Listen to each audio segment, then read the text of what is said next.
What's up mga kagala?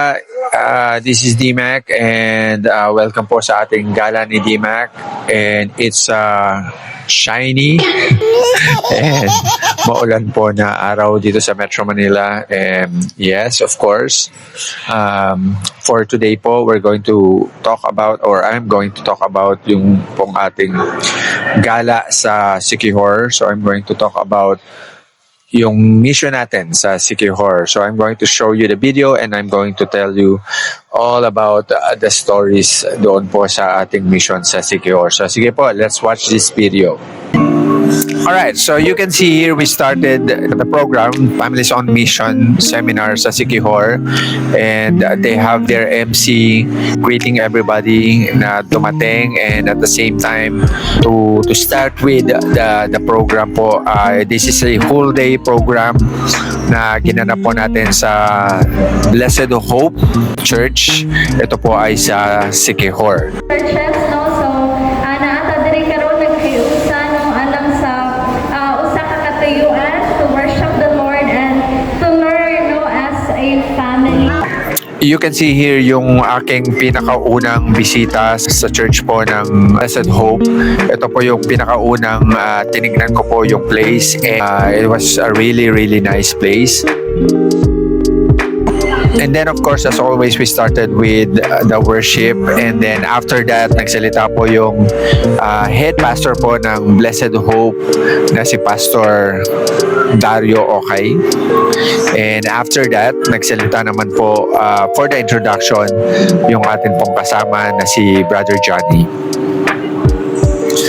Then we started the ating workshop with Brother Ben talking about salvation and assurance of salvation, and that salvation is only by grace. And after that, we had our lunch, and then we started right away after lunch break ng ating pong Families on Mission workshop.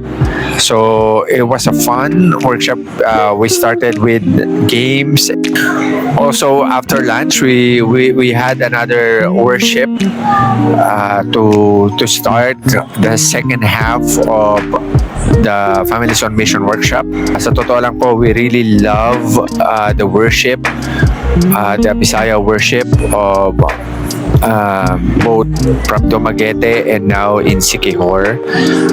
They have really very talented worship leaders and worship team. Today, Lord God, we pray for the spirit of wisdom and knowledge and understanding to be upon this place, Lord God, to be upon each and everyone's hearts and minds, Lord God.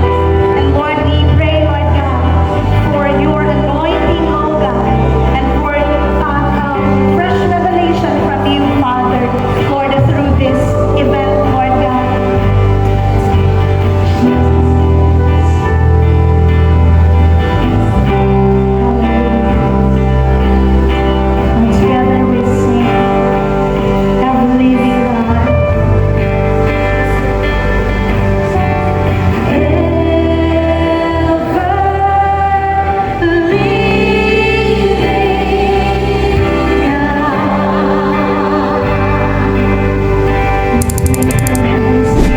So this is the workshop itself. So ako po yung nag-lead ng workshop.